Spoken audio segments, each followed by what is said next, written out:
All right, hey guys. So the Humble Bundle is just full of surprises today.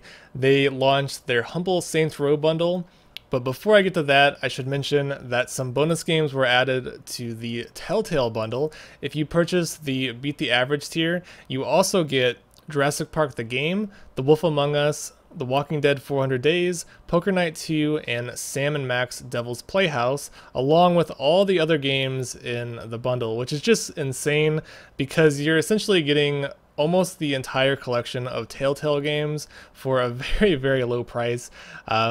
So if you already purchased this bundle, all these games will be added to your account. If you haven't purchased this bundle yet, if you're a fan of Telltale games, it is an amazing bundle, and you just can't go wrong picking this one up, especially with all the bonus games that they added. I'm really excited for The Wolf Among Us. I heard that's one of the best games from Telltale. So moving back to the Humble Saints Row bundle, this is their new bundle that just launched today. Sorry, I'm losing my words. Scrolling down, the $1 tier includes Risen 3, Titan Lords, Deadlight Director's Cut, Homefront, and Saints Row 2. I'm really excited to see a Deadlight Director's Cut. If you guys aren't familiar with this game, it's basically like a 2.5D like zombie adventure survival game, sorta.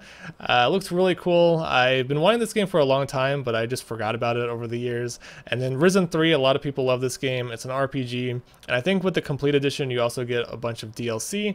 I heard good things about Homefront, and then Saints Row 2, a lot of people still love Saints Row 2 to this day, even though it's an older game. Going down, the Beat the Average tier, which is currently at $4, which is very low. I expect this to go up to like $5, $6, maybe even $7 in the next week or two. But you get Saints Row the Third, Saints Row Get Out of Hell, Mighty Number 9, Killer is Dead Nightmare Edition, and then next week there's going to be some bonus games added to the bundle. I'm expecting there's only going to be maybe like 2 or 3 bonus games. All the games in this bundle were created from Deep Silver. I think that's the publisher. And they don't really have a whole lot of games in their catalog. I'm guessing that they might include a Dead Island game, and then perhaps Sacred 3. And I think there's a couple other games that I might not be familiar with, but those are just my guesses. As far as the Beat the Average tier goes, this is definitely worth it. Each one of these games is worth more than $3 alone, especially if you don't own Saints Row already. If you're not familiar with Saints Row, it's like Grand Theft Auto, but it's it's an open world game. You can drive vehicles and do all sorts of crazy stuff, but it's more, I guess you would say it's more like comic book style, and it's more about like superpowers and just crazy like adult humor. There's a lot of insane weapons like dildo bats and just insane stuff that goes on in the game that's just out of this world. But definitely a very popular game, especially on PC. Saints Row is a great game. And Saints Row Get Out of Hell, for some reason I have trouble saying that. It's basically a standalone expansion to Saints Row 4. You fly around as like some angel demon world. I don't know. I've never played it, but it looks cool too. So yeah, that's definitely worth it as well. All these games are worth it. Mighty Number 9. I think this game was kickstarted and it was supposed to be some sort of Mega Man reimagining. I'm pretty sure a lot of people didn't like what was created like in the aftermath of the Kickstarter, and this game has some pretty mixed reviews, but for this low of a price, I'm pretty sure it's worth it. It's like an action platformer. And then Killer is Dead Nightmare Edition is a very, very stylized hack and slash game. I encourage you guys to look up a trailer for it. Really cool looking game. I've been wanting to play it for a long time. I just haven't gotten around to it. So for $4, this is the greatest like bundle ever, in my opinion. It has some of the best games like that I could ask for. These are high quality games for sure, especially including the $1 tier, which includes Risen 3, Deadlight, and these other 2 older titles. So moving down, for $15 or more, and I know there's a big jump between $4 and $15, so you're paying an extra like $10, $11 depending on what you're going to pay for the beat the Average tier. But for $15 or more, you're getting Homefront the Revolution, which is kind of crazy to me because Homefront the Revolution came out, I think, in May of 2016, so like a little bit over a year ago. And I'm just really surprised because that's a $60 game and it's already discounted this much. I'm like, that's pretty insane. It's one of the games, I can't speak right now.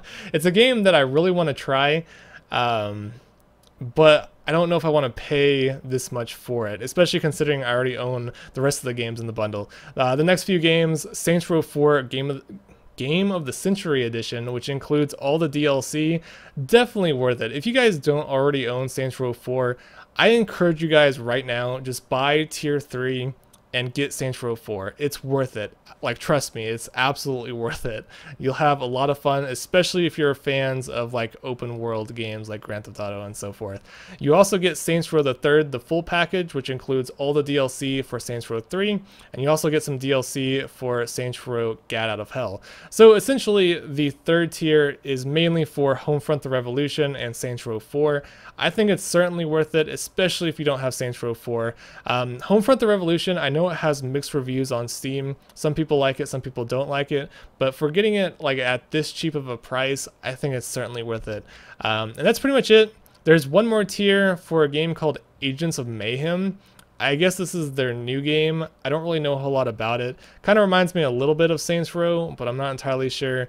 It's a pre-order copy, and yeah, $75. I don't think it's worth it. You're basically paying for a $60 game. It's not worth it. Don't get this. I mean, you can just purchase it like separately on Steam. You don't have to get it in the bundle. And that's about it. So yeah, that's an awesome bundle. Hopefully I didn't ramble too much. Got through it as quickly as possible. Just keep in mind that a bunch of new games were added to the TellTale bundle, so make sure you guys check out the TellTale bundle. I'll put a link to that in the description below, and I'll also put a link to the Humble Saints Row bundle. I also want to quickly mention that the Humble Monthly for August is coming up soon, so if you guys decide to subscribe to the Humble Monthly, you get Pillars of Eternity, NBA 2K17, and then when the bundle unlocks in a week or two, you'll get about 5 or 6 other Steam games. So a great deal. You get some very high-end like premium games with the Humble Monthly, but it does cost $12 a month to subscribe. You can cancel at any time, and if you guys want to use my referral link in the description below, you can do that, and I'll get a little bit of credit if you guys decide to use it on your first month subscription. So yeah, that's all I really wanted to say about the Humble Monthly. Again, I just think this is a great bundle. The Saints Row bundle, definitely worth it. If you're missing Saints Row 3 or Saints Row 4, you can't go wrong with purchasing all the tiers. If you already have Saints Row 4 and Saints Row 3, then it's really up to you whether you think it's worth it or not. I really think the Beat the Average tier is worth it, even if you already own Saints Row 3 and Get Out of Hell. I mean, Mighty Number 9 and Killer is Dead, for just a couple dollars, I think it's certainly worth it. Plus, you get some bonus games next week. You can always wait until next week to get the bonus games, and the $1 tier is definitely worth it as well, especially if you're missing some of the games there. So yeah, I'm going to stop rambling. Thanks for watching, and have a nice day.